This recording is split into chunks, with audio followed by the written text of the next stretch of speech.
नमस्कार, जय हिंद, जय भारत। भारतीय अवाम ताकत दल अपने भारतीय भाई बहनों अर्थात अपने देश भारत की जनता अर्थात अपनी भारतीय अवाम से भारतीयता आधारित आपसी श्रद्धा, भारतीयता आधारित आपसी स्नेह, भारतीयता आधारित आपसी प्रेम, भारतीयता आधारित आपसी अखलाक मोहब्बत, भारतीयता आधारित आपसी सम्मान, भारतीयता आधारित आपसी सहयोग, भारतीयता आधारित आपसी एकता, भारतीयता आधारित आपसी भाईचारा तथा भारतीयता आधारित आपसी सद्भाव को समझने व इन्हें आत्मसात करके वैसा ही और उसी अनुसार आचरण एवं व्यवहार करने हेतु और इसके समस्त भारत में प्रचार प्रसार करने हेतु और इसकी अहमियत और महत्व को प्रत्येक देशवासी को समझाकर उसे अपनाते हुए वैसा ही और उसी अनुसार आचरण एवं व्यवहार करने हेतु और प्रत्येक देशवासी को अपना ही भारतीय भाई बहन मानकर, समझकर और अपनाकर उनके साथ वैसा ही और उसी अनुसार आचरण एवं व्यवहार करने हेतु सतत, सदैव और हमेशा अदब के साथ, आदर के साथ अर्ज करता है, विनती करता है। अब जो है जिसे कि ये श्रद्धा और आफताब वाली बात है और एक बहुत बड़ा अपराध उसने किया है। अपराध का क्या, उसकी कल्पना नहीं की, मैंने जिस जघन्यता से उसने ये अपराध किया है उसकी कल्पना नहीं की जा सकती है। भारतीय जनता दल का इसमें स्पष्ट मानना है, अभी भी मानना है कि यदि वो आफताब पकड़ा गया है, पहला तो ये है कि जो सर्वप्रथम आवश्यकता इस बात की है कि इसको हिंदू बनाम मुस्लिम बिल्कुल नहीं किया जाना चाहिए, बिल्कुल परहेज किया जाना चाहिए और ऐसी मानसिकताओं को जो कि हर बात में चाहे वो अपराधी हो तो उसके लिए भी जो उस अपराध का शिकार हो गया है उसमें भी हिंदू मुस्लिम दिखने के जो आदती हो गए हैं उनकी मानसिकताओं को हर तरह से कुचलने की आवश्यकता है। ये जो प्रवृत्ति है कि कोई अपराधी है वो है उसमें भी और जो अपराध का शिकार हो गया उसमें भी जो हिंदू मुस्लिम ढूंढते हैं ऐसी मानसिकताओं को कुचलने की आवश्यकता है। अपराधी होता है। तो यदि वो अपराधी आफताब का पकड़ा गया है तो भारतीय जनता दल सिर्फ आफताब ही नहीं, आफताब जैसे और भी अपराधी हो सकते हैं तो उनके मन में ये जो है कानून का, इस देश का खौफ होना बहुत जरूरी है। तो उसकी शुरुआत हो सकती है कि उसको यदि उसने श्रद्धा के 35 टुकड़े किए हैं तो 35 गुना 70 जो है गोलियों से उसको सरेआम छलनी किया जाए ताकि ये खौफ जो है उस ऐसे अपराधियों के जहन में होना चाहिए। यह हमारे जो हमारे जो सीधे साधे भारतीय नागरिक हैं, सीधे साधे हमारे जो भारतीय अवाम है जो कि अपने को महफूज रखना चाहती है इस देश की व्यवस्था में, उसके लिए आवश्यक है। और खास करके जो लोग खुदा न खास्ते दुबई की कानून व्यवस्था को तारीफ करते हैं तो ऐसे ही नहीं है। वहाँ अपराधियों के लिए जो सख्त सजा की व्यवस्था है। जो लोग ये तर्क देंगे कि भारत दुबई नहीं है, भारत दुबई नहीं है तो दुबई भारत भी नहीं है। दुबई में जो कानून व्यवस्था है जिससे कि वहाँ की पब्लिक बेखौफ है, अपराधियों में है, वही जरूरत भारत में भी है। और सीधा साधा हिसाब है कि अपराधियों के दिमाग में खौफ होना चाहिए। लेकिन इसके लिए जो आवश्यक है, जो सरकार हो, जो डिस्पेंसेशन हो, जो सरकार हो वो इस मंशा की हो कि भाई खौफ जो अपराधियों के दिमाग में होना चाहिए। एक प्रयोग हमारे श्री योगी आदित्यनाथ जी कर रहे थे उत्तर प्रदेश में अपराधियों के मन में खौफ डालने की, लेकिन उनकी कोशिश जो है इसलिए बेकार हो गई, इसलिए वो किसी काम की नहीं रही कि वो इतनी बड़ी मुद्दे को, इतने बड़े विषय को जातिवाद और संप्रदायवाद का उसमें रोग लग गया।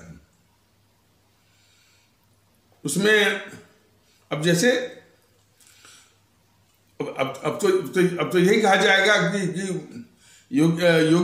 श्री योगी आदित्यनाथ जी माननीय मुख्यमंत्री उत्तर प्रदेश की नजरों में बस तीन ही माफिया हैं, तीन ही अपराधी हैं। सिर्फ एक मुख्तार अंसारी है, दूसरे अतीक अहमद है, तीसरे आजम खान है। रघुराज प्रताप जो उनके नाक के नीचे है, वो अपराधी उनको नहीं दिखता है। भदोही का एक मिश्रा करके है बहुत बड़ा अपराधी, वो श्री योगी आदित्यनाथ जी को वो माफिया नहीं दिखता है।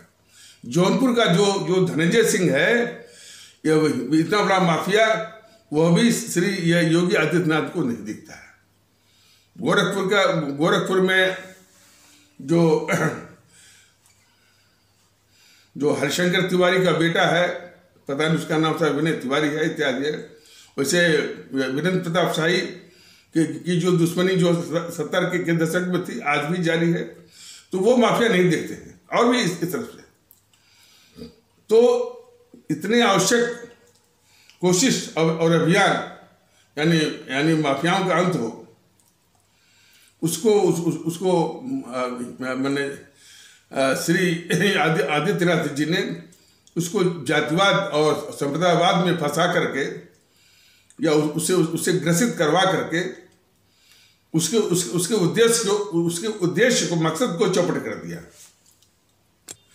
तो इसलिए जो ये झूठी प्रशंसा तमका लेकर चलते हैं कि बुलडोजर बाबा, ये सब बिल्कुल बकवास है। जब तक कोई एक सार्थक कोई मकसद पर कोई बात नहीं पहुंचती है, तो झूठ मूठ का तमका, झूठ मूठ की प्रशंसा जो है सब बकवास ही है। तो उस आफ्ताब के लिए यही जो है बिल्कुल बिफिटिंग उसका इलाज है। लेकिन यहां सब क्या कर रहे हैं? कैंडल मार्च निकाल रहे हैं। बताइए, इतना खूंखार अपराधी, इतना जघन्य अपराधी जो है वो कैंडल मार्च से वो मानेगा? तो ऐसे मानसिकताएं हैं जो मैंने लोगों का ध्यान भटकाने के लिए कोई कैंडल मार्च और इतना ही नहीं, शायद जीएनपीसी में का तो हाल ही दूसरा है। जीएनपीसी समर्थित जितने भी मीडिया पत्रकार हैं उनका तो हाल ही, उनको तो लगता है सांप ही सूख गया।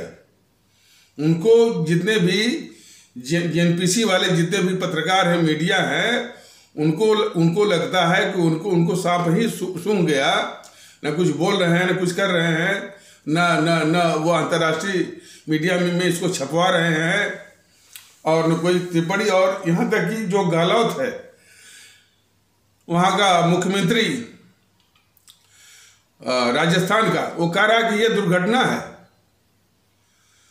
ऐसे दुष्ट पड़े हुए हैं कि इतने बड़े जघन्य अपराध को वो गहलोत कह रहा है कि ये दुर्घटना है। दुर्घटना कहते ही जैसे आपकी कोई दुर्घटना हो जाए, तो उसमें अपराध का जो उसमें कंटेंट है वो निकल गया है। ऐसी दुष्टता जो है ये जीएनपीसी वाले, चाहे गहलोत जैसे लोग जो है क्यों करते हैं? तो ये भी, और जो है अब ये मीडिया का भी हालत, खास करके जीएनपीसी की जो चमचा मीडिया है, उसकी तो हालत ही दूसरी है। वो भी घोर सांप्रदायिक है। मैंने सांप्रदायिकता के ही चश्मे से वो हर चीज देखती है, और उसमें जो है वो सेकुलरिज्म का स्टिकर जो है वो चिपका देती है। यानी जितनी भी जीएनपीसी और कम्युनिस्ट, समाजवादी और टीएमसी इत्यादि जो है, जो उनकी सांप्रदायिकता है, घोर सांप्रदायिक है, उस अच्छा, और इनसे समर्थित जो मीडिया है, और मीडिया में जो मीडिया के अलावा जो पत्रकारों का गिरोह है, वो सब घोर सांप्रदायिक हैं। और उस सांप्रदायिकता को ढकने के लिए वो सेकुलरिज्म का स्टिकर वहां पर चिपका देते हैं। तो वैसे भी सेकुलरिज्म जो है, या सेकुलर शब्द जो है, वो तो जो इस देश की गद्दार इंदिरा गांधी ने इमरजेंसी में, आपातकाल में, हालांकि अब आपातकाल पर विषय चलाया जाएगा तो बहुत भटक जाएगा, लेकिन आपातकाल वो क्यों लगाया गया था? जब माननीय इलाहाबाद उच्च न्यायालय ने उसके जो संसदीय चुनाव में जो जीत हुई थी धांधली के आधार पर इंदिरा गांधी की, उसको माननीय इलाहाबाद उच्च न्यायालय ने उसको रद्द कर दिया था। तो बड़े संकट में आ गई थी इंदिरा गांधी। तो उस संकट का सामना करने के लिए पहला उसने जो कदम उठाया, वो सिद्धार्थ शंकर रे, उसका कानून मंत्री था, उसकी सलाह पर उसने जो है आपातकाल लगा दिया। क्योंकि 12 जून 1975 को वो माननीय इलाहाबाद उच्च न्यायालय का फैसला आता है उसको इंदिरा गांधी के चुनाव को रद्द करने वाला।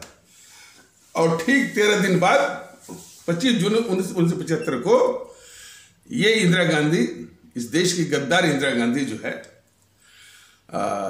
वो इमरजेंसी लगाती है। और इमरजेंसी लगा करके सारे माने विरोधियों को जेल में ठूस देती है।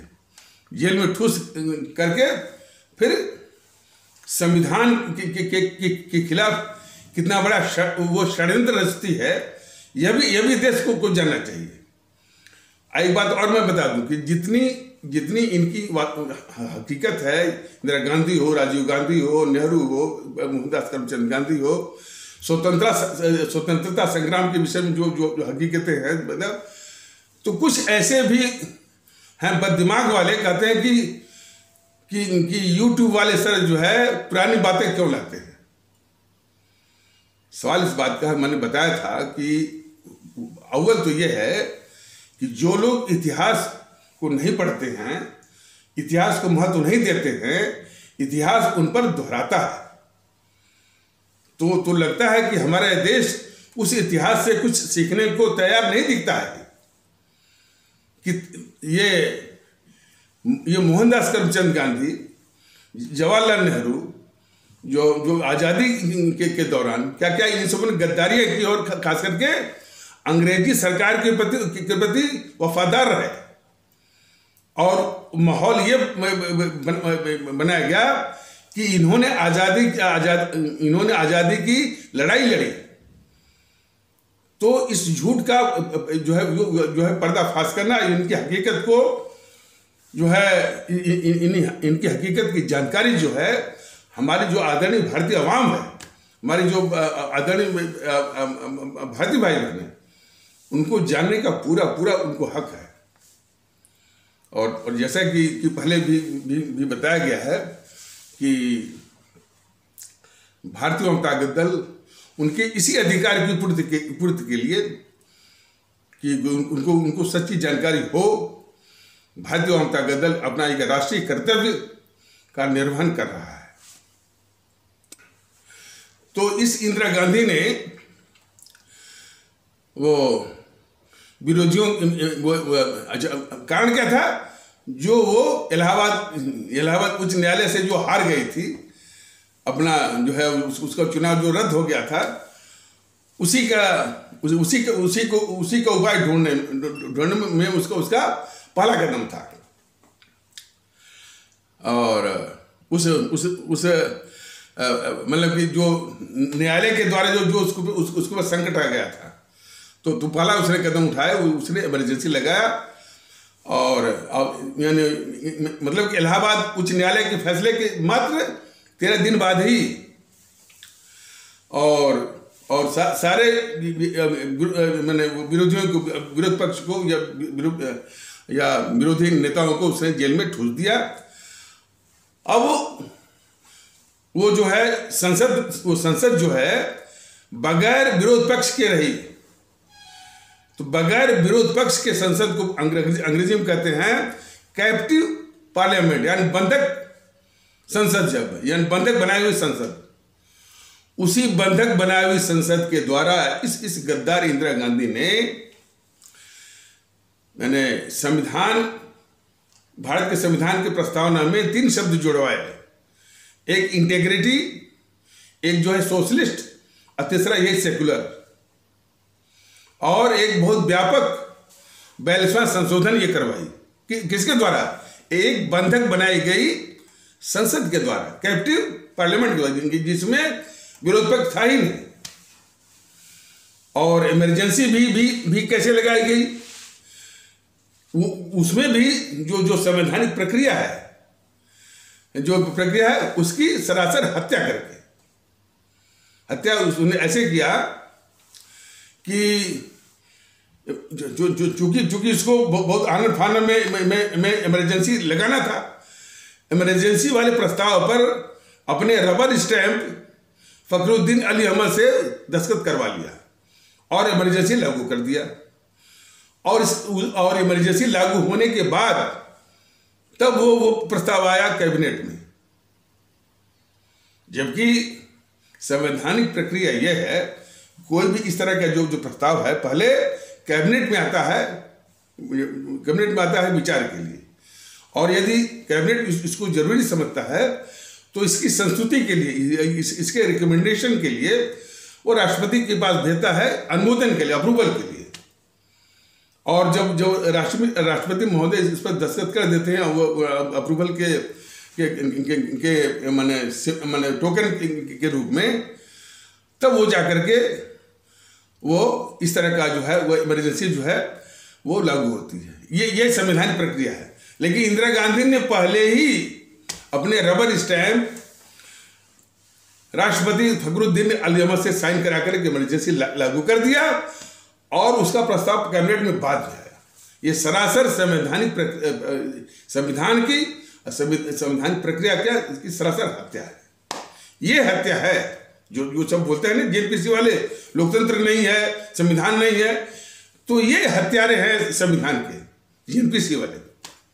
और बंधक बनाई हुई संसद के द्वारा जो है ये तमाम संविधान संशोधन और 42वां संशोधन, जिसको कि संविधान के विशेषज्ञ एक्सपर्ट कहते हैं कि ये mini recast of the constitution है। यानी संविधान में एक छोटा मोटा जो है तोड़फोड़ है, उस तोड़फोड़ को बंधक बनाई हुई संसद से इसने पारित करवाया। तो ये संविधान के हत्यारे हैं और जो है लोकतंत्र के हत्यारे हैं, संसद के हत्यारे हैं जेएनपीसी वाले। लेकिन ये सारी बातें जो भारतीय जनता दल अपनी आवाम के सामने रख रहा है, एक शब्द जो है, ये सब जो है, ये जो ब्रिगेड है सुधांशु त्रिवेदी वाली और समित पात्रा वाली, और मेरे मुंह पर तो मैंने खैर सुधांशु त्रिवेदी समित पात्रा निकलते हैं, और भी पार्टियों के जो प्रवक्ता आते हैं, अनुराग भदौरिया आता है, वो आता है, उनके मुंह पर जो है वो जो है घिघी, जो उनकी घिघी वो बंद हो जाती है कि कितने बड़े ये संविधान के, लोकतंत्र के, संसद के हत्यारे हैं। कोई नहीं बोलता।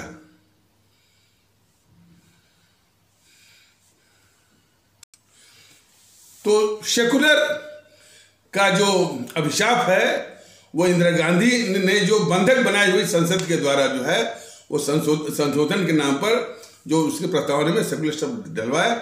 फिर इस सेकुलर शब्द का इतना बेजा इस्तेमाल हुआ, इतना दुरुपयोग हुआ कि जितने भी समाज को तोड़ने वाली ताकतें हैं, जातिवाद के नाम पर, संप्रदायवाद के नाम पर, भाषावाद के नाम पर, प्रांतवाद के नाम पर, सारी शक्तियां आज जितने भी घोर भ्रष्टाचारी हैं, घोर अपराधी हैं, घोर तिकड़मी हैं, यहाँ तक कि देशद्रोही भी इसी सेकुलरिज्म को ढाल बना करके अपने हर अपराध को छिपाते रहे और हर अपराध को जस्टिफाई करते रहे, उसको उचित ठहराते। तो ये सेकुलरिज्म शब्द अपने आप में बहुत बड़ा अभिशाप है। लेकिन ये सब बातें जो है बीजेपी के प्रवक्ता जो है वो सुधांशु त्रिवेदी और समित पात्रा इत्यादि लोग नहीं करते, इसलिए कि बस सेकुलरिज्म बस उस पर उसको छू लिया और कितना बड़ा अभिशाप हो गया है ये सेकुलरिज्म, उस पर ये बोलने के लिए उसी प्रकार तैयार नहीं है जिस प्रकार नेहरू हुआ चाहे गांधी हुआ उस पर कुछ बोल देंगे। लेकिन जो उनकी गद्दारियां हैं देश के खिलाफ, देखिए गद्दारी जब भी भारतीय जनता दल कहता है मतलब कि देश के खिलाफ गद्दारी होगा। और एक बात और मैं बता दूं, कुछ ये दुष्प्रचार कर सकते हैं भारतीय जनता दल के खिलाफ कि ये सिर्फ जो है कांग्रेस के चरित्र को और कांग्रेस से संबंधित बीजेपी के चरित्र को बताते हैं, जो कि बहुत जरूरी है। इसी मानसिकता में हमारी जो है हमारी आदरणीय भारतीय आवाम फंसी हुई है, उसको निकालना बहुत जरूरी है। बाकी जो विषय है कि देश में जो महंगाई है, भ्रष्टाचार है, बेरोजगारी है और ये व्यवस्थाएं किस तरह से सेवा देती हैं और किस तरह से व्यवस्थाएं जो है भ्रष्टाचार का, पक्षपात का वो से शिकार बनाती हैं हमारे आदरणीय भारतीय भाई बहनों को, और भ्रष्टाचार के नाम पर कितनी बड़ी लूट चल रही है और कैसे कैसे जो वो फेवर हो रहे हैं उद्योग जगत को। महंगाई बिल्कुल यानी कम की जा सकती है बशर्ते मन में ऐसी मंशा हो। और उसके अलावा जो हमारे जो चुनाव में जो काले धन का जो दुरुपयोग है, किस तरह से हमारा चुनाव, हमारा लोकतंत्र जो है वो बंधक बना हुआ है पैसे के बल पर, बाहुबल के आधार पर, और जातिवाद, संप्रदायवाद, भाषावाद, प्रांतवाद के आदि जैसे खतरनाक हथियारों के द्वारा समाज को विघटित करके विघटित करके और हमारे इसी आधार पर हमारे आदरणीय आवाम को मानसिक गुलाम बना करके जो वोट छीन करके जो लोकतंत्र को बंधक बनाया हुआ है या उसका अपहरण या हाईजैक किया जा रहा है। तो ये सब बड़े गंभीर मसले हैं और इनमें कोई भी एक सच्चे मन से ईमानदार मस्तिष्क से विचारों से उसका विश्लेषण करेगा तो घूम घुमा करके वो बात इसी पर आएगी कि हमारी आवाम जो है जो उसकी मानसिकता इसी दलदल में फंसी हुई है और उसको एहसास भी नहीं है कि उससे ये गलती हो रही है। तो इलाज वहीं पर है और भारतीय जनता दल का पूरा विश्वास है कि यदि हम उसके सामने ठीक ढंग से निवेदन करके समझाएंगे तो निश्चित है कि यदि उनको ये समझाया जाए कि भाई कि देश का महत्व सबके लिए, उनके लिए भी है, तो इस बात को मानेंगे। तो यदि देश के महत्व को समझ जाएंगे और देश ही सर्वोच्च समझ जाएंगे तो बाकी चीजें अपने आप स्पष्ट हो जाएंगी कि ये जेएनपीसी की कितनी खतरनाक है, बीजेपी कितनी खतरनाक है और बाकी जो पार्टियां जो कितनी खतरनाक है। और यदि वो खतरनाक हैं तो जरूरत है कि उनसे निजात पाई जाए। इसीलिए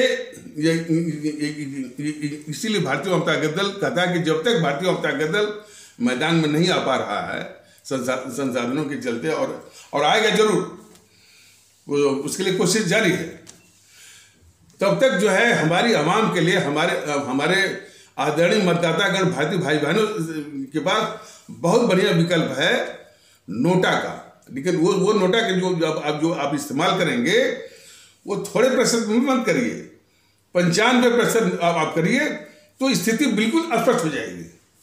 और कोई भी संस्था, चाहे चुनाव आयोग हो, चाहे सुप्रीम कोर्ट हो, यदि 95% जो है, यदि उनको यानी इन सारी पार्टियों को यदि वो नकार रहे हैं, रिजेक्ट कर रहे हैं, तो 5% के आधार पर जो है लोकतंत्र नहीं वो चलेगा। चाहे वो चुनाव आयोग हो, चाहे सुप्रीम कोर्ट जो है लाख जो वो लगा ले, लेकिन वो तब संभव होगा जनता इसे निजात पाने के लिए बिल्कुल प्रतिबद्ध हो, कटिबद्ध हो।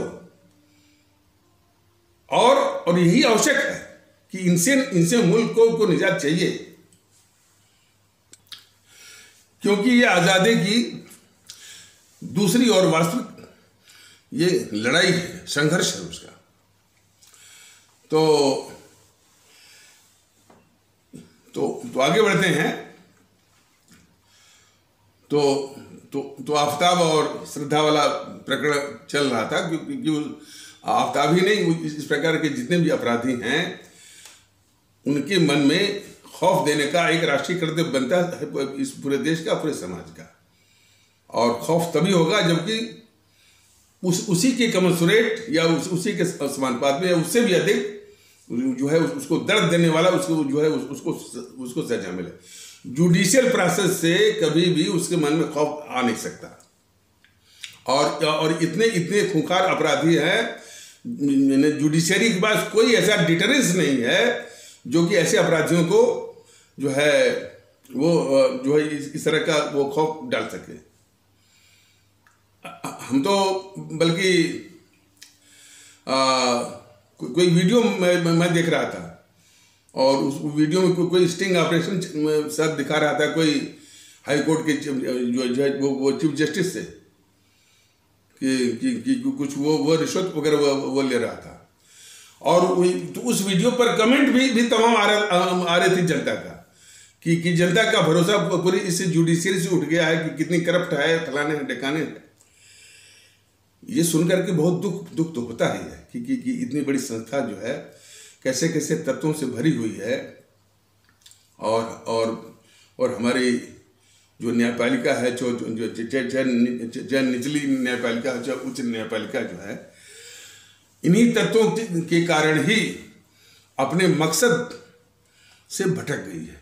ये बहुत बड़ी चिंता है। संस्था तो अपने आप में मैंने बेजोड़ है, अप्रतिम है, इम्पैरेलल है, लेकिन कैसे कैसे तत्व उसमें आ गए हैं, उनसे जो है यानी बहुत बड़ी चिंता का विषय हो गया।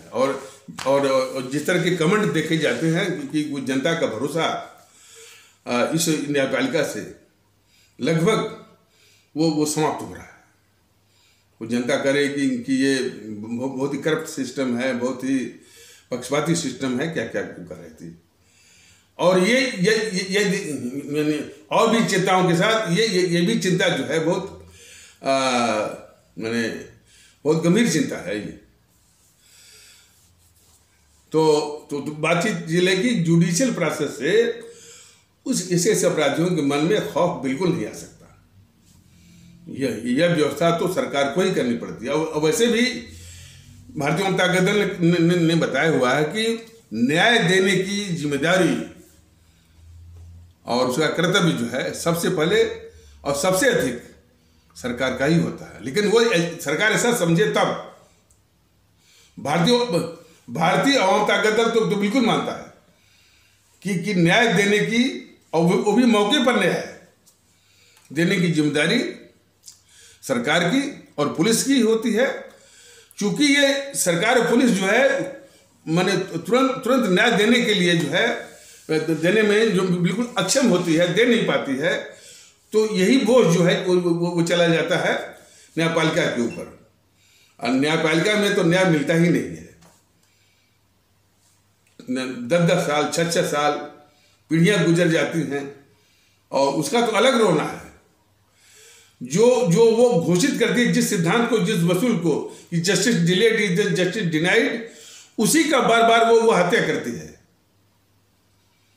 तो वहां तो और फिर जो केस जो न्यायपालिका में पहुंच गया, न्यायालय के पास पहुंच गया, एक दूसरे किस्म का अन्याय का चक्र जो है वो शुरू हो जाता है। फिर थाने जाइए, पुलिस वालों का भी वो उनको झेलिए, वहाँ भी यानी भ्रष्टाचार का शिकार होइए, फिर वकील के पास आइए, फिर इसके बाद वकील के तमाम मुहर्रिर वगैरह हैं वो हैं, फिर जो है इसके बाद फिर न्यायपालिका में और जो अपराधी होता है वो बड़ा प्रभावशाली होता है, वो गवाहों को भी खरीद लेगा, सबको खरीद लेगा, वो जो जज महोदय हैं उनको भी खरीद लेगा, न्याय को ही खरीद लेगा।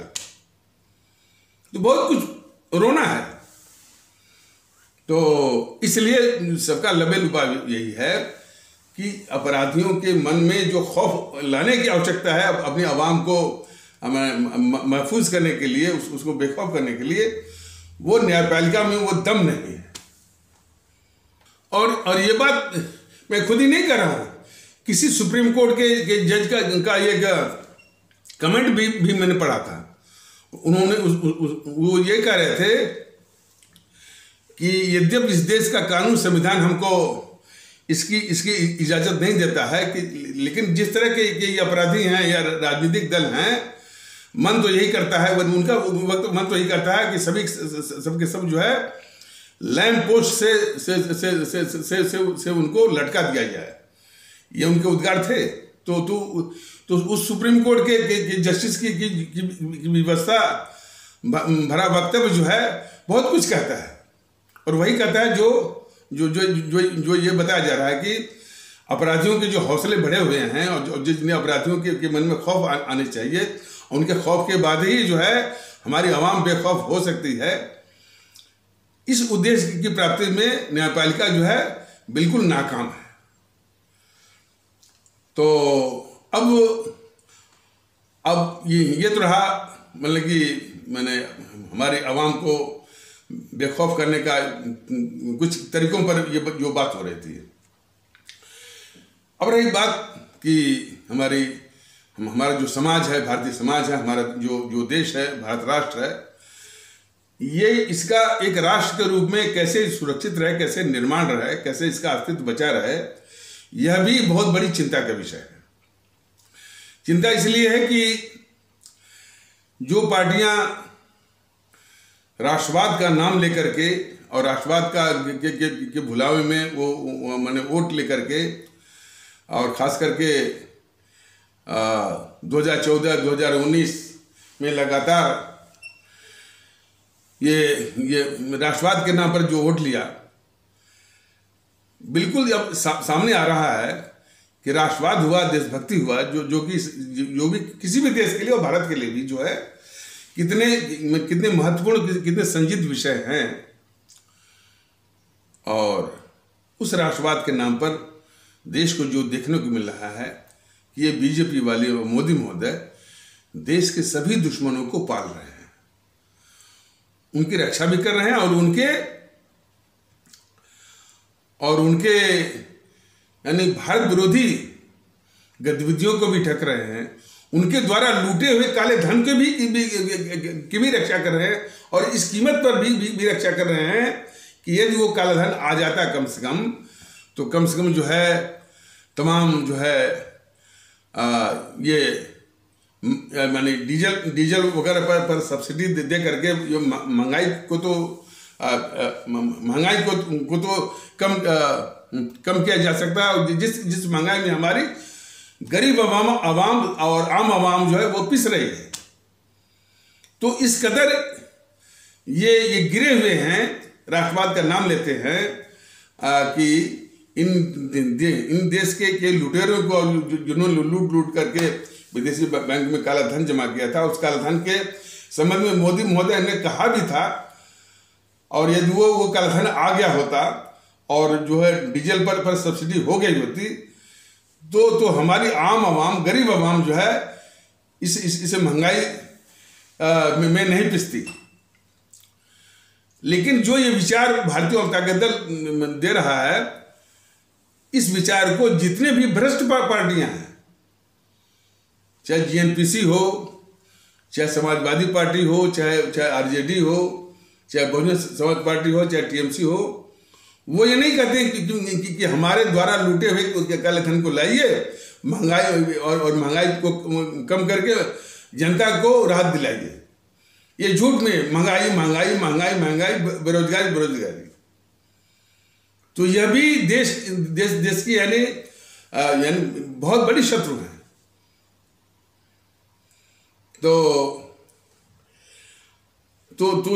इनके राष्ट्रवाद का मतलब यही रहा कि जितने भी देश के अभिशाप हैं वो माने इस समाज को तोड़ने वाले भी हैं, भारत विरोधी भी हैं, लुटेरे भी हैं, उन सारे देश के दुश्मनों के अभिशापों को पाल के रखना, ये बीजेपी का और मोदी महोदय का यही राष्ट्रवाद है और यही उनकी देशभक्ति है।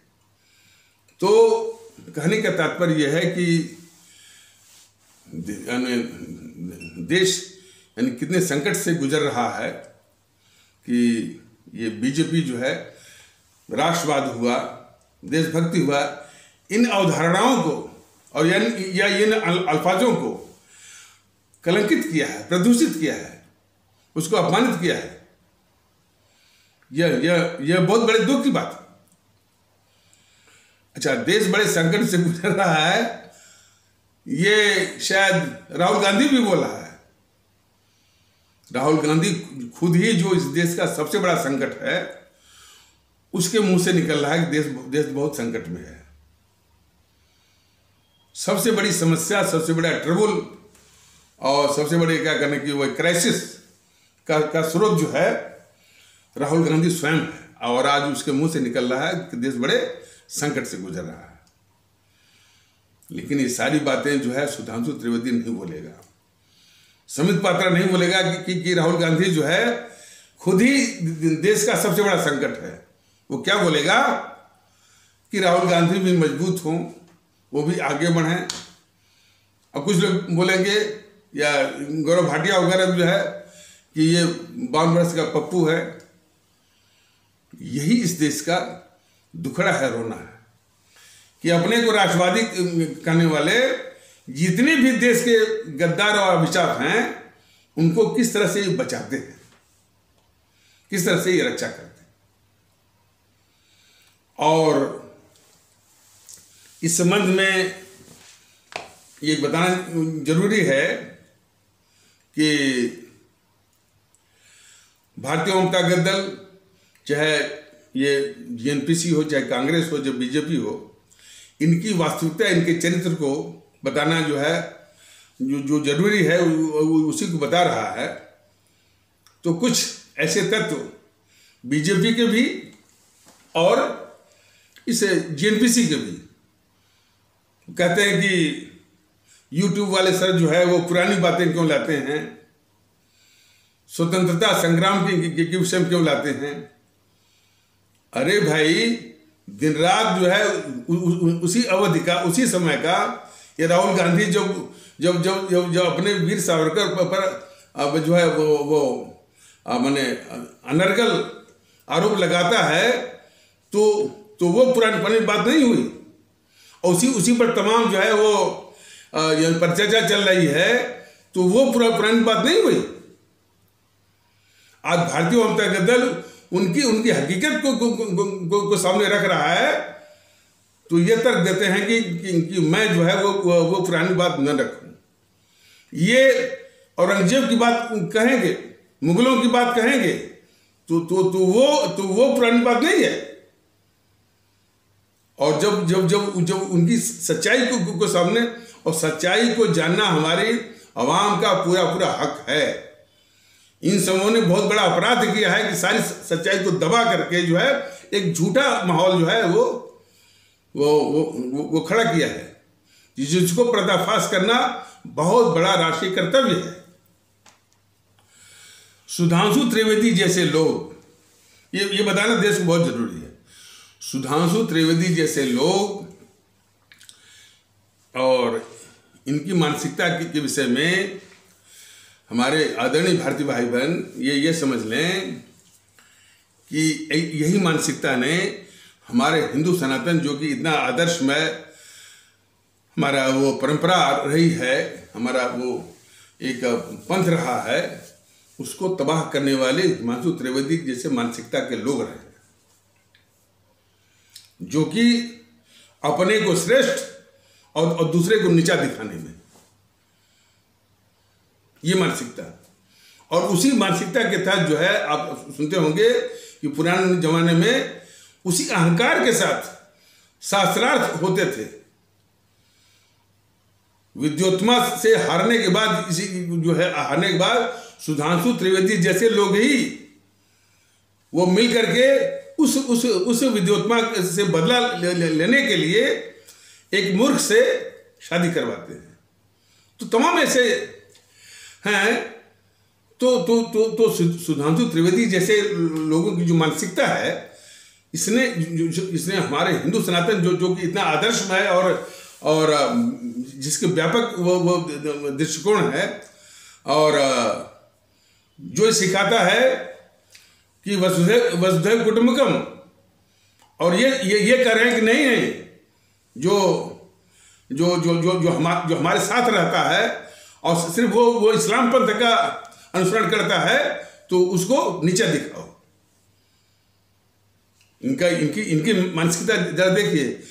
जो पंथ कहता है कि वसुधैव कुटुंबकम, सुधांशु त्रिवेदी जैसे मानसिकता वाले लोग जो है वो ये कहते हैं कि नहीं, जो हमारे साथ रहता है, इसी देश में रहता है, इस देश का भारतीय नागरिक है, उसको बराबर जो है वो किसी न किसी तरह के द्वारा, किसी न किसी बात के द्वारा जो है उसको नीचा दिखाते हैं। तो बहुत गौर से आप लोग ये हमारे भारतीय भाई बहन देखेंगे कि सुधांशु त्रिवेदी कोई अकेला नहीं है। उनकी मानसिकता का प्रश्न है कि हमेशा जो है कोई न कोई तर्क ला करके जो है हमारे इस्लाम आस्था वाले भारतीय भाई बहनों को नीचा दिखाना। लेकिन ये संकट यहीं तक नहीं है। इसी तरह की जो आग लगी हुई है उसमें घी डालने वाले असदुद्दीन ओवैसी जैसे लोग हैं। तो संकट बहुत बड़ा है। बजाय कि यानी भारतीयता का अलग जगाने के, बजाय कि सबको सिखाने के, और कम से कम जिस तबके की बात करता है वो असदुद्दीन ओवैसी जो है, उनमें भारतीयता के भाव का संचार करने के बजाय हमेशा बोलता है हमारा समाज। तो वह भी सुधांशु त्रिवेदी जैसे लोगों से ज्यादा वो खतरनाक है ये असदुद्दीन ओवैसी। और असदुद्दीन ओवैसी ही नहीं, उसके जितने भी सिवा सालार जो आते हैं इसी यूट्यूब पर, वारिस पठान आता है और वसीम वकार आता है, तमाम आते रहते हैं। वो भी इस देश के बहुत बड़े अभिशाप। और ये सब जो है इतने निडर हो गए हैं कि देश में सबसे बड़ी चुनौती क्या है, देश में जो नफरत फैलाई जा रही है, जो और पूरी एजेंसी खुली हुई है, वो भी अनब्राइडल्ड, बेरोक टोक वाली। जैसे दिन रात जो है ये पुष्पेंद्र कुलश्रेष्ठ जो है हमारे इस्लाम आस्था वाले भारतीय भाई बहनों पर आक्रमण कर रहा है। यति नरसिम्हानंद जो सरस्वती बराबर आक्रमण कर रहा है। ये सुधांशु त्रिवेदी थोड़ा सा मुलम्मेदार शब्दों के द्वारा, अल्फाजों के द्वारा वही काम कर रहे हैं जो गद्दार पुष्पेंद्र कुलश्रेष्ठ कर रहा है, जो यति नरसिम्हानंद सरस्वती कर रहा है, वही काम कर रहे हैं ये सुधांशु त्रिवेदी महोदय, बशर्ते कुछ मुलम्मेदार अल्फाजों के द्वारा। और फिर पूरी एक ब्रिगेड, फिर इसके बाद जो है तौकीर रजा भी उसी में शामिल है, उसी में जो है वो शफीकुर रहमान भी शामिल है, उसी में असदुद्दीन ओवैसी भी शामिल है, उसी में वामन मेश्रम भी शामिल है, उसी में चंद्रशेखर रावण भी शामिल है, उसी में राजरत्न अम्बेडकर, प्रकाश अम्बेडकर, सब शामिल है। देश में नफरत फैलाने का जो कुचक्र चल रहा है, इसको हर हालत में ऐसी प्रवृत्ति को कुचलने की आवश्यकता है। तो इसीलिए भारतीय जनता दल कहता है कि भाई कम से कम इनकी सभाओं में मत जाइए, इनकी सभाओं को शून्य करिए। और इनको हतोत्साहित करिए, काले झंडे दिखाइए। तो इस तरह के जब निवेदन कर रहा है तो फिर ये देश के गद्दार पत्रकार वो आशुतोष जैसे अजीत अंजुम कि यूट्यूब वाले कहते हैं कि पत्रकार कहते हैं अब बीजेपी की सिखाई पढ़ाए, छोटे भाई कहते हैं कि देखिए ये कहते हैं कि वो सभा में मत जाइए, लोकतंत्र जो है वो नष्ट हो जाएगा। तो हमारे भारतीय जनता के दल थोड़ा सा गंभीरता से सोचे कि ये कितनी खतरनाक देश के दुश्मन हैं। वो बीजेपी के सिखाए पढ़ाए, चाहे वो छोटे भाइयों हों, चाहे ये एनपीसी वाले जो चमचे जो मंडलीय आशुतोष वगैरह, जो ये देश के लिए वो कितना खतरा है सर। कभी वो बोलता है आशुतोष कि वो चुनाव आयोग नपुंसक हो गया है, फलाने हो गया है।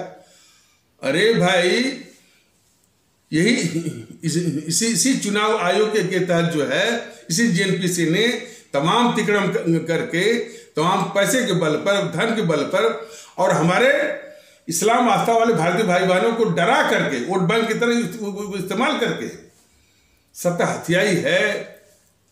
तो हथियाई है तब वो भी तुम्हारी आंखों के सामने।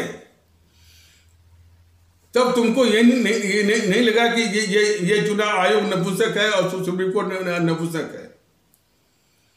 तो आशुतोष जैसे लोग जो है इस मुल्क के लिए कितने खतरनाक हैं, या आवाम को समझना पड़ेगा। सुधांशु त्रिवेदी जैसे लोग भी इस मुल्क के लिए कितने खतरनाक मैं बता रहा हूं। जो गांधी के विषय में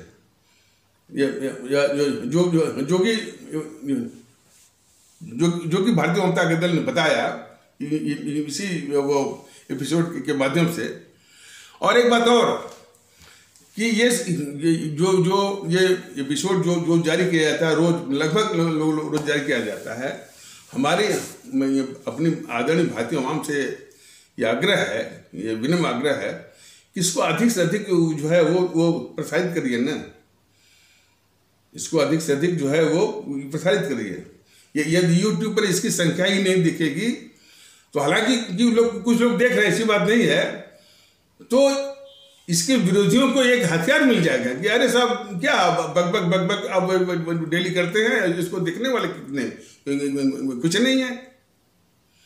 तो यह भी देश के लिए बहुत बड़ा एक अपमान होगा। तो आप लोग जो है इसे यूट्यूब को शेयर करिए, सब्सक्राइब करिए और क्या होता है कि बेल आइकन की घंटी बजाइए और आगे बढ़ाइए। इन विचारों को जन जन तक, हमारे प्रत्येक भारतीय भाई बहन तक जाना बहुत जरूरी है। और जितना जल्दी ये जाएगा उतना ही देश का कल्याण होगा। तो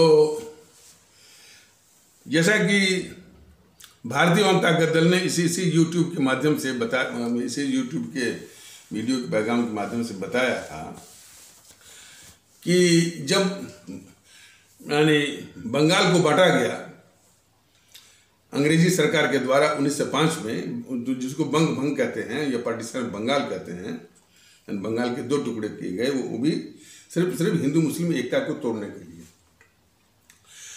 तो उसके विरोध में जो देशभक्ति के आंदोलन चल रहे थे, आपका स्वदेशी आंदोलन और अनुशीलन समिति जो है, इसको दबाने के लिए अंग्रेजों ने इस मोहनदास करमचंद गांधी को दक्षिण अफ्रीका से भारत में पैराशूट करवाया और आते ही उसने सार्वजनिक रूप से सरेआम अंग्रेजी सरकार के प्रति वफादारी की घोषणा किया उसने। और अंग्रेजी सरकार की सहायता के लिए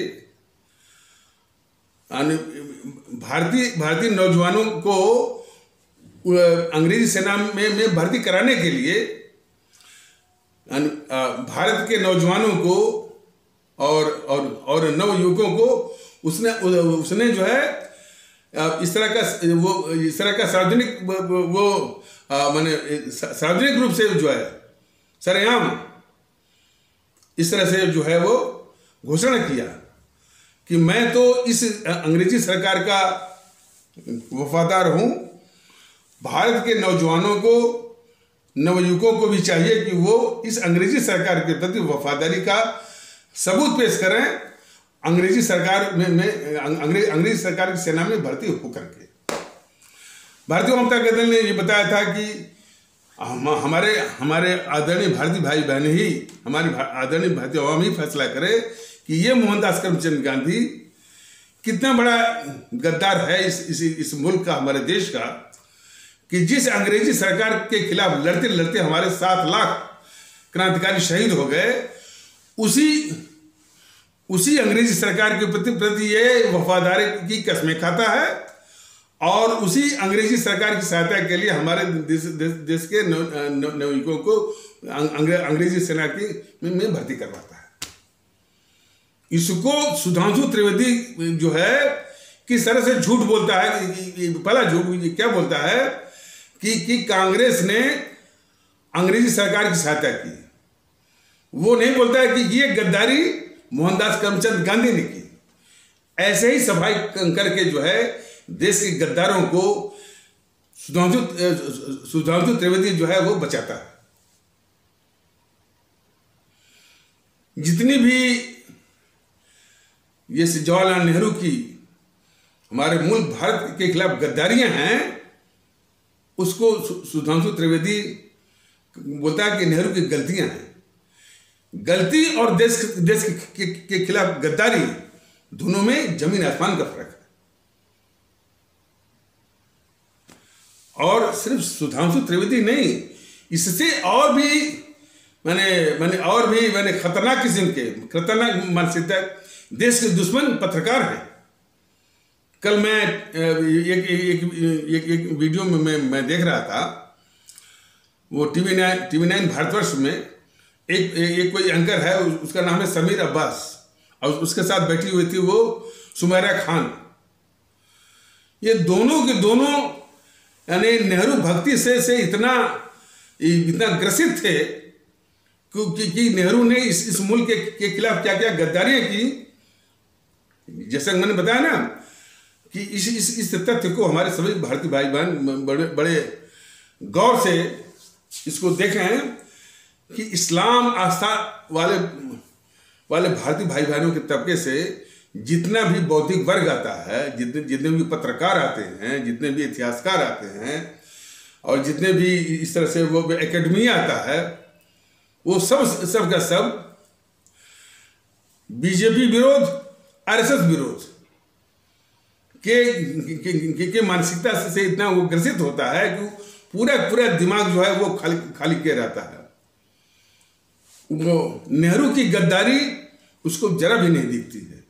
नेहरू की भारत के खिलाफ गद्दारी जो है, ये जो तबका है, कौन तबका है, मैं फिर बोल रहा हूं, हमारे इस्लाम आस्था वाले भारतीय भाई बहनों के तबके से आए हुए बौद्धिक वर्ग, पत्रकारों के रूप में हो, मीडिया के रूप में हो, चाहे एकेडमिया के रूप में हो, चाहे वो शिक्षण संस्थानों में, चाहे आपके अलीगढ़ मुस्लिम यूनिवर्सिटी हो, और चाहे नदवा हो, चाहे आपका जामिया मिलिया, चाहे उस्मानिया में कोई भी हो, लेक्चरर, प्रोफेसर और head of the departments, dean, proctor, registrar, vice chancellor, ये सारी क्षमताओं, ये वस्तुतः मूलतः जो है माने बीजेपी विरोध और आरएसएस विरोध में पूरी मानसिकता इन सबों ने खाली कर दिया है। देश के जो है उनसे जगह ने जो है, जो माने देश के दुश्मन हैं, देश के खतरनाक देशद्रोही, भारत द्रोही हैं, वो उनको नहीं दिखता है। ये सबसे बड़ा अभिशाप है, सबसे बड़ा अभिशाप। तो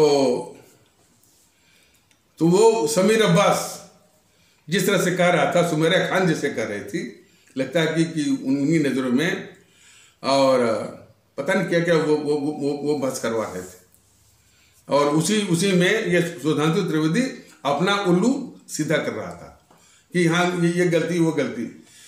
अरे सुधांशु त्रिवेदी महोदय, ये गलती नहीं, देश के खिलाफ गद्दारी है। तुमको शर्म आनी चाहिए कि तुम तो अपने को राष्ट्रवादी कहते हो, और जहां राष्ट्र का विषय आता है कि इसी राष्ट्र के खिलाफ गद्दारी हो रही है, तुम उसको बोलते हो कि गलती हुई है। ये देखने में आता है कि कैसे कैसे किन किन किन किन कुचक्रों के द्वारा, किस साजिश के द्वारा, कैसे कैसे कुतर्कों के द्वारा जो है इतनी बड़े गद्दार माने कि जवाहरलाल नेहरू, इतने बड़े गद्दार मोहनदास करमचंद गांधी और भी गद्दार ये इंदिरा गांधी हो गई, किस तरह से सब ये रक्षा करते हैं। जब तक कि ये मानसिकता, मैं भारतीय जनता दल अपने आदरणीय भारतीय भाई बहनों के सामने स्पष्ट करना चाहता है, जब तक इस तरह की मानसिकता समाप्त नहीं होगी, हमारा यह देश एक राष्ट्र के रूप में, राष्ट्र मतलब ये भारतीय संविधान आधारित राष्ट्र के रूप में विकसित हो नहीं सकता। इसलिए संविधान आधारित भारत राष्ट्र के ये बड़े खतरनाक दुश्मन हैं, जो है ये सुधांशु त्रिवेदी जैसे, सुमेरा खान जैसे, अमीर अब्बास जैसे, इनकी मानसिकता कभी भी इस देश को एक भारतीय संविधान आधारित भारत राष्ट्र के रूप में विकसित होने नहीं देगी। सुधांशु त्रिवेदी जैसे लोग कभी भी स्वामी विवेकानंद की बात नहीं करते हैं, और स्वामी विवेकानंद के विषय में हम अगले एपिसोड में बताएंगे। स्वामी विवेकानंद ने जब उनको मौका मिला था वो शिकागो में यानी पार्लियामेंट ऑफ रिलीजन, धर्म संसद में बोलने का, तो विश्व के सामने या जो हमारे जो भारतीय जो दर्शन है, जिसमें कि यानी वो जो हमारा वो हिंदू दर्शन की प्रमुख भूमिका है, बाकी तो और भी दर्शन है, इस्लाम के भी दर्शन है, उसके भी दर्शन है, तो जो विश्व के सामने रखा, तो मैंने अपने भारतीय दर्शन का क्या चेहरा होना चाहिए उसको रखा। लेकिन वही स्वामी विवेकानंद जब अपने देश में लौटते हैं तो हिंदू धर्म की क्या क्या कमियां हैं बहुत लताड़ लगाई है, और खास करके जो है वो जातिगत जो अन्याय है और शोषण है बहुत लताड़ लगाई है। इसको सुधांशु त्रिवेदी महोदय जान ले, और उसका एक कलेक्शन है। और जो स्वामी विवेकानंद ने यानी हिंदू पंथ पर जो लताड़ लगाई है, उसका एक संदेश है कि अपनी कमियों को दूर करो, झूठ मूठ के जो है इसमें बिलीफ एंड फॉल्स प्राइड के शिकार मत हो। और यह दूसरे पंथों के लिए भी वो संदेश था कि दूसरे पंथ वाले भी, खास करके इस्लाम, वो अपनी कमियों को दूर करे। स्वामी विवेकानंद का जो इन्होंने मैंने हिंदू पंथ की तमाम कमियों के लिए हिंदू पंथ को लताड़ा है, वह दूसरे पंथों के लिए भी बहुत बड़ी सीख है। और दो तीन तो हमको याद है इस्लाम पंथ में। एक है, कौन सिखाता है कि जो है जो दूसरे पंथ को मानने वाला है वो काफिर है। काफिर शब्द को बिल्कुल वो जो है हमारे इस्लाम आस्था वाले भारतीय भाई बहन उसको सफाई कर दें। हलाला की जो प्रैक्टिस है, जो उसका प्रचलन है, वो कलंक है सिर्फ जो है हमारे इस्लाम आस्था वाले भारतीय भाई बहनों के लिए नहीं, पूरे भारतीय समाज के लिए। और बकरीद के नाम पर, ईद के नाम पर जो है करोड़ों पशुओं की बलि, ये कभी भी जो है इस देश को स्वीकार नहीं, खास करके ऐसे मुल्क में जहां पर पशु बलि को देख करके बहुत बड़ी घृणा होती है। तो कहने का मतलब यह है कि स्वामी विवेकानंद से सीख सबसे पहले ये ले वो सुधांशु त्रिवेदी और हमारे इस्लाम पंथ के लोग और भी लोग कि अपनी अपनी कमियों को दूर करिए। और एक विषय बड़ा ज्वलंत है, यानी हम कह नहीं पाए अगले एपिसोड में, ये क्रिश्चियन मिशनरी के द्वारा जो है पंथ परिवर्तन, जो क्रिश्चियन मिशनरी जो है यानी अपने धन बल के आधार पर, प्रलोभन के आधार पर जो है पंथ यानी परिवर्तन करा रहे हैं। हालांकि इसके विषय में वही चुटभइये कि जो जो जो जो जो क्रिश्चियन पंथ में परिवर्तित हो गया तो अपनी संस्कृति से कट गया और दूर हो गया, वही लोग जो है भारतीय संस्कृति की आलोचना करते हैं, ये तो है। लेकिन वो पंथ परिवर्तन क्यों हो रहा है, कैसे वो रुके, इस पर बात नहीं करेंगे। इस विषय पर यदि और इस पर कोई चर्चा भी नहीं, सिर्फ जो है शुरू कर दे लव जिहाद, लव जिहाद, लव जिहाद। ये लव जिहाद वाले कहां चले गए? जब क्रिश्चियन मिशनरी के द्वारा इतने बड़े पैमाने पर अभी भी जो पंथ परिवर्तन, जो पैसे और प्रलोभन के दम पर, उसके बल पर ये पंथ परिवर्तन ये करवा रही है कि वो क्रिश्चियन मिशनरी, और उसके तात्कालिक हल के लिए भारतीय जनता दल ने बराबर बताया है कि संविधान की धारा 25, 26, 27, 28 और 30 इसको स्क्रैप कर दीजिए संविधान से। इनका काफी इलाज जो है इन क्रिश्चियन मिशनरी का काफी इलाज हो जाएगा। लेकिन जब तक ये रहेगा, इसका दुरुपयोग जो है, जो क्रिश्चियन मिशनरी वो भी विदेशी फंडिंग के आधार पर इस देश में पंथ परिवर्तन का तांडव, अभिशाप, ये सब जो है निर्बाध रूप से करती रहेंगी। इतना सब बताने के बाद भी ये बीजेपी के छूट भैया दुष्प्रचार करते हैं कि सनातन क्या क्या होगा। उनको स्पष्ट करना जरूरी है, यह देश सनातन के लिए नहीं है, यह देश इस्लाम के लिए भी नहीं है, यह देश भारत के लिए, भारतीयों के लिए है। और उन भारतीयों को, वह आप किसी भी पंथ को मानते हो, उनकी अनुसरण की आजादी है, वो भी व्यक्तिगत रूप से। लेकिन यह देश सनातन के लिए नहीं है। आप जो है व्यक्तिगत रूप से सनातन का अनुसरण करिए, घर के अंदर जो भी है उस प्रकार इस्लाम का भी अनुसरण करिए व्यक्तिगत रूप से। तो न तो यह देश सनातन के लिए है, न तो सनातन आधारित ये देश है। ये देश हमारा जो है सिर्फ भारतीय संविधान पर आधारित है, और ये भारतीय गणतंत्र है, भारत गणराज्य है, इंडियन वो रिपब्लिक है। आरएसएस के भकाव में बताया, बीजेपी वाले भकाव में बताया कि हिंदू राष्ट्र है। तो इन्हीं आवश्यक शब्दों के साथ इस आवश्यक पर चर्चा को इन पर विराम दिया जाता है। तब तक के लिए